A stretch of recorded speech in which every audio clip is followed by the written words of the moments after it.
So we have had some wonderful, wonderful comments from people over the last few vlogs with a lot of interest in my artwork. And since it came over from Canada and managed to make it in one piece, I've been very excited to get it up around the house. And I was really excited to see that people were interested in it. So today I'm going to take you on a quick look at some of the work that's hanging around the house and talk a little bit about a few pieces. As I've said before, I'm actually a graphic designer. That's what I do for a profession. And I've been doing that for almost 25 years now. And I love it. But the difference between that and creating art is that graphic design is very much about pleasing somebody else or creating things for other people. It's ensuring that I'm hitting the right target and that I'm aware of the marketplace and and all of those sorts of things. Painting, on the other hand, for me is a very individual thing. I have a tremendous passion for it, but it's something that I do to please myself. I've never looked at it as a career. I never wanted it to feel like it was something that I had to do to make money. Fortunately, I have sold a few paintings. Back in Canada, I was part of a studio tour, and I did have a couple of small gallery shows and managed to sell a few pieces, which was awesome. I love that. I love the fact that people are interested enough in my work to actually make an investment in it. That's truly exciting. But it's not the goal that I go into painting to achieve. So I paint in acrylic. Acrylic is, obviously a newer medium than oil, but it's the medium that I think works best with the style that I create in.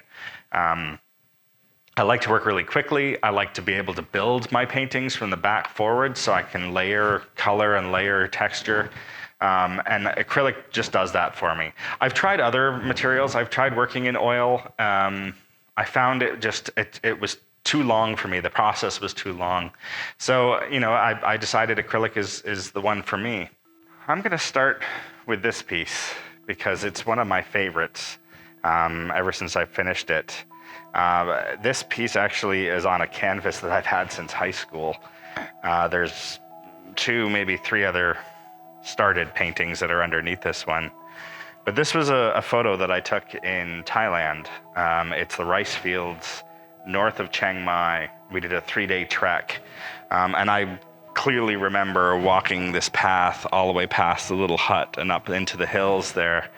And these workers were just in the fields or just doing their daily thing, but there was something so poetic about the way that they were contrasted to the rice and the greenery of the trees in the background that I managed to get a really great shot of it. And I turned it into a painting. This painting is actually quite an old one. It's one that I created many, many years ago, but I still love it. There's something about it that really feels like I achieved something. I know that sounds a little weird, but that's the thing with painting. It's a personal journey. It's, I never consider myself an artist. I still have difficulty saying those words that I'm an artist, because it feels like I'm always trying to learn and trying to develop my techniques and learn new things. And I think that's kind of the point. It's always an adventure. It's always a path. It's never really a destination to create art. Anyway, so this one I've named it Rice Fields. It's an acrylic. Did a lot of palette knife work in the bottom and then paint work at the top. And I just love it. I think this one turned out really well.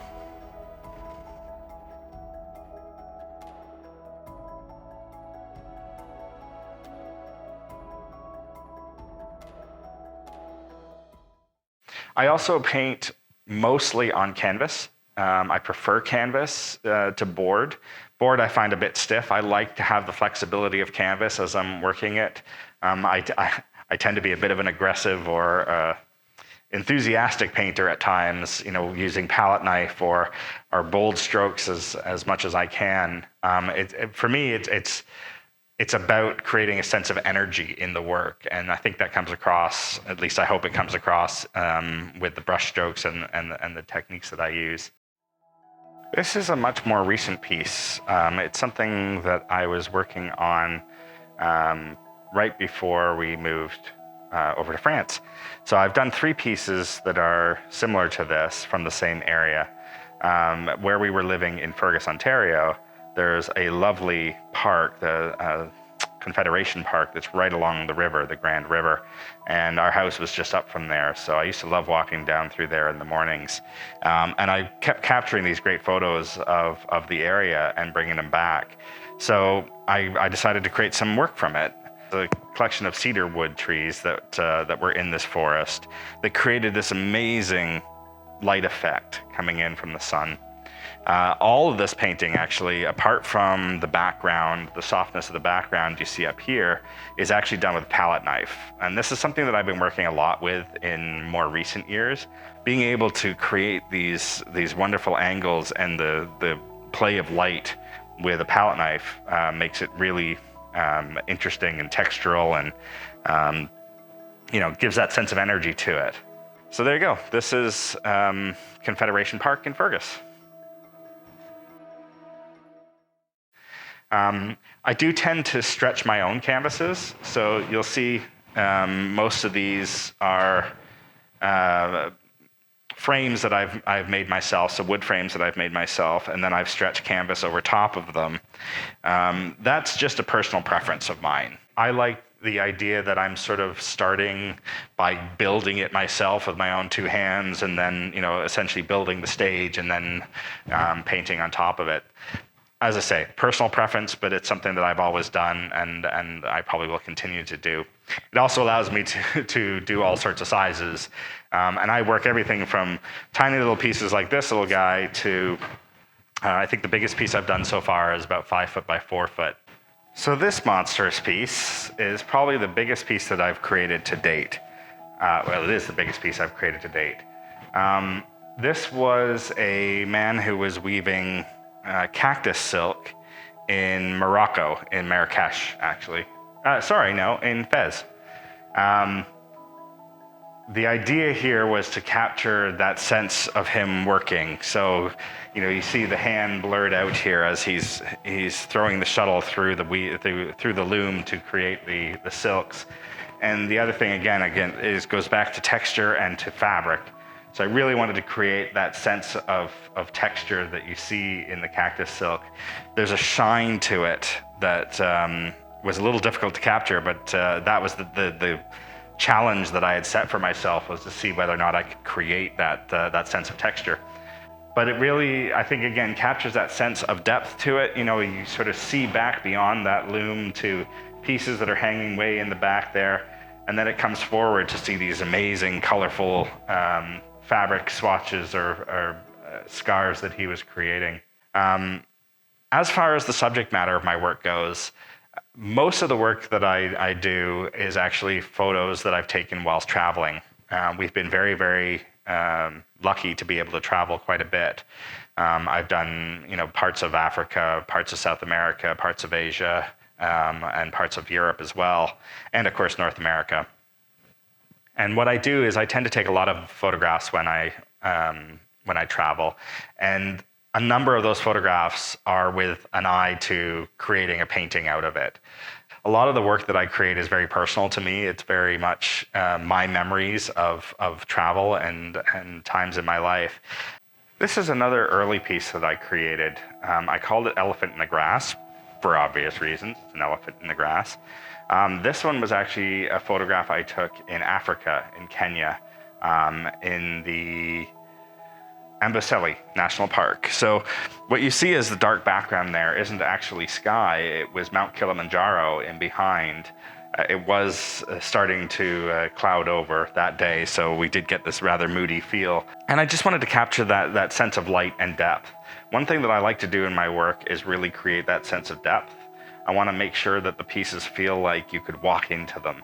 I do this in several ways. One of the major things I do is I tend to paint in stages. So I'll do the skies or the backgrounds first and then build up and build up. It's why I like acrylic, I think, very much, because it allows me to paint over top of the paint really easily without creating a great deal of bulk. And that way I can just put layer upon layer upon layer so that it creates a sense of depth to the work. I do work on plein air paintings as well. In other words, I like going out and sitting on site and painting. It's one of those things where you have to build a comfort level to, having people be, around you whilst you're working. I actually enjoy that experience now. It took me a while, but it's kind of fun to have people oversee my work and ask questions. I'm always open to answering questions. But I mean, art is in the eye of the beholder, right? I mean, what I see as things that I like can be something that other people just don't gravitate towards. And that's perfectly fine. That, to me, is the joy of art, that everybody gets to see something that they like and gravitate towards. This is the city of Fez in Morocco. This photo, or the photo that I used to paint from, was taken from the rooftop of our riad in Fez. Both Sara and I absolutely loved the city of Fez. It was just fascinating. It's a whole glimpse of time that you don't normally get to see. Absolutely fantastic city. And I wanted to capture it at night. So this was a bit of a challenge for me. It was one of those things I kind of pushed the envelope a little bit, or pushed my skills a little bit, to see if I could be able to create the sense of a full city as it goes back towards the Atlas Mountains. I think it's relatively successful. I think there's things that I learned from it, things that I think I would do better next time. But I think the results turned out quite well, and it certainly gives a sense of how vast the city is and how deep it goes into the valley. So, I'll let you be the judge. At the end of the day, painting is all about in the eye of the beholder. So, I can tell you what I think about it, but please let me know what you think about it. The idea of this is part of our maker side of our blog.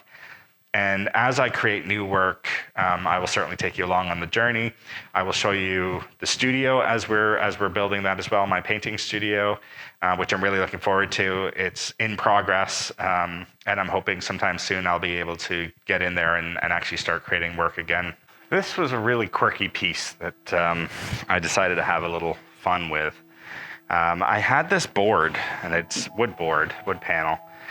And I wanted to do something interesting on it. And fortunately, where we were in Fergus in Ontario, not far from there is actually an ostrich farm.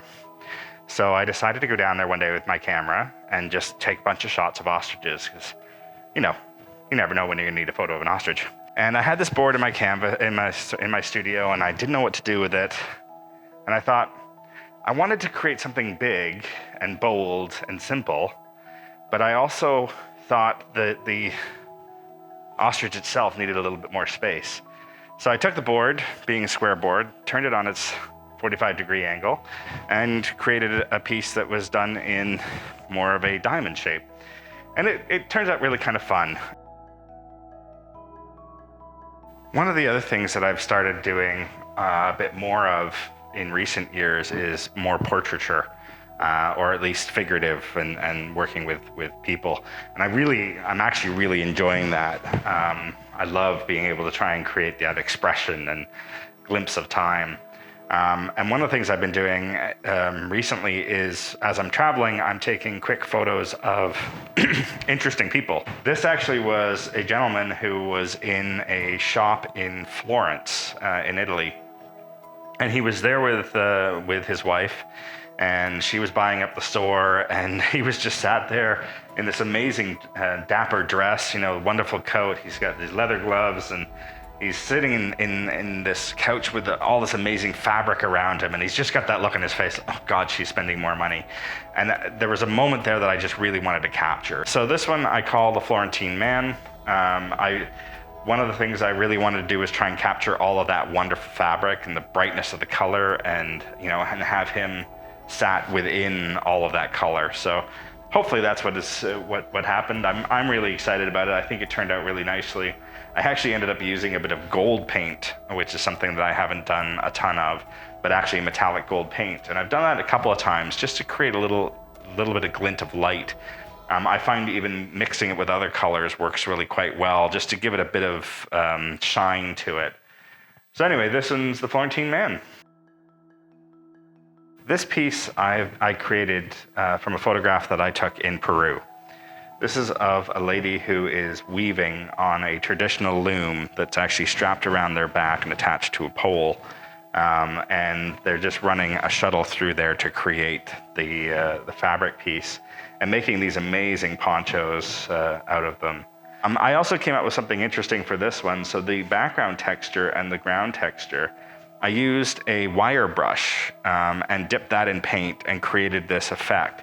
And it actually created quite an interesting textural effect for the grass, the dirt. It allowed me to, again, work quickly and create a texture and a sense of space.